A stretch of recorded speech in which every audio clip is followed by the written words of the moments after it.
میرے نبی نے فرمایا مجلس میں بیٹھے ہوئے مسجد میں، کہا کہ یہ جو دروازہ ہے نا اس سے ایک جنتی آنے والا ہے۔ تو لوگوں نے دیکھا ایک مدینے کے مقامی آدمی ذرا بوڑھے، وہ مسجد میں اندر آئے، داڑھی میں وضو کا پانی، ہاتھ میں جوتا، نماز میں شریک ہو گئے۔ اگلے دن آپ کی محفل تھی تو آپ نے فرمایا یہ جو سامنے دروازہ ہے اس سے ایک جنتی آ رہا ہے۔ تو سیم وہی آدمی اسی حالت میں انٹر ہوئے۔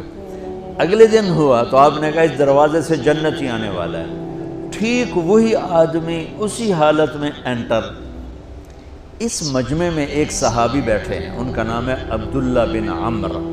یہ 1,24,000 صحابہ میں ان کی ایک اسپیشلٹی ہے کہ یہ سب سے زیادہ عبادت کرتے تھے، سب سے اتنی عبادت کسی نے نہیں کی۔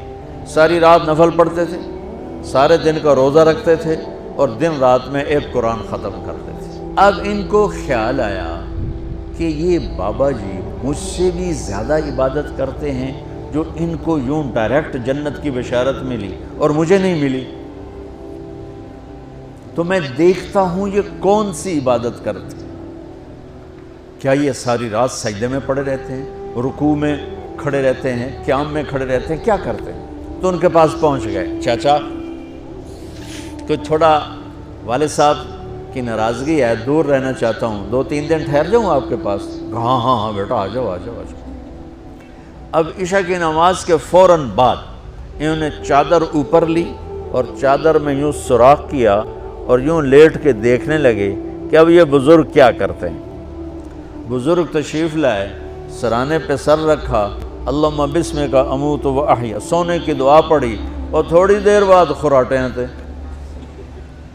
وہ بڑے حیران ہوئے، بھئی میرا تو خیال ہے یہ ساری رات سجدہ کرے گا تو رو رو مصلی تر کر دے گا، یہ تو خراٹے ہی چون جاندے نہ ہو جا رہے ہیں۔ اب وہ دیکھ رہے ہیں ابھی اٹھے گا ابھی اٹھے گا ابھی اٹھے گا، پھر انہوں نے کپڑا اتار دیا، بھئی سویا ہوا ہے۔ وہ فجر کی اذان پہ اٹھے اور ان کا دماغ چکر کھا گیا، بھئی اے کی بڑی تہجد دے 2 نفل بھی نہیں تو جنت دی بشارت 3 دن کٹھی۔ انہوں نے کہا کل دیکھوں گا، کل شاید کچھ اور کریں۔ اگلے دن آئے، پھر اسی طرح کر کے لیٹ گئے ایسے، اور بزرگوں نے بھی یوں کیا، اور بسمک اموت و احیا، اور پورا کمرہ خراٹے نال۔ وہ پھر پریشان، یہ کب اٹھے گا کب اٹھے گا؟ فجر کی اذان پہ اٹھے تو اور ان کی حیرت بڑھ گئی، کہنے والا سچا، اس کے بات کو تو چیلنج ہو نہیں سکتا، وہ محمد مصطفیٰ ہیں، لیکن یہ چکر کیا ہے، یہ جنت مل کیسے رہی ہے؟ چلو ایک رات اور صحیح۔ تیسری رات آئے، یہ یوں لیٹے وہ یوں لیٹے، یہ دیکھتے رہے وہ سوتے رہے، حتیٰ کہ فجر کی اذان پہ آنکھ کھلی تو یہ نا پھٹ پڑے، کہنے لگے چاچا بات بتاؤں؟ کہنے کیا؟ کہ میری کوئی جھگڑا نہیں تھا ابا سے، میں نے 3 دن مسلسل تیرے بارے میں سنا جنتی آ رہا، 3 دن تجھے اللہ کے نبی نے بشارت دی جنتی ہے جنتی ہے جنتی ہے، لیکن میں اس بات پہ حیران ہوں تو ساری رات سوتا رہتا۔ اس زمانے میں منافق بھی تہجد نہیں چھوڑتے تھے، فرض نماز تو فرض نماز ہے، منافق بھی تہجد نہیں چھوڑتے تھے۔ تو کہنے لگے کیا کرتے ہو؟ ساری رات تو سوتے گزار دیتے ہو، کیا کرتے ہو؟ کہنے لگے بھتیجے جو تو نے دیکھا ہے یہی کرتا ہوں۔ اب یہ پریشان ہے کہ اللہ کے نبی کی بات کو تو چیلنج ہو نہیں سکتا، اور جس کو بشارت دی ہے انہوں تے فٹ نظر نہیں آ رہی کہ کیسے 2 نفل آج کہ نیک لوگ تہجد نہیں چھوڑتے۔ تو کہنے لگے اچھا چلو اللہ نے ایسا ہی، یہ 4 قدم چلے تو آپ سننا، کہا بھتیجے ادھر آؤ، کہا بیٹا ادھر آؤ، آ گئے۔ کہنے لگے اب تو میں اصلی بات بتاؤں، اب تو میں اندر کی بات بتاؤں؟ میں کہا کیا ہے کیا ہے؟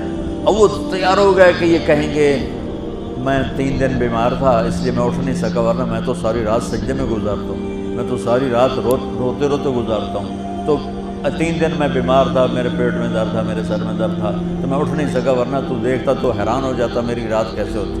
کہتا ہاں جی جی جی، تو کہنے لگے مجھے دیکھو، یہاں ہاتھ رکھا، کہا یہ جو دل ہے نا، دل، اس میں دنیا کے کسی انسان کی نفرت نہیں ہے۔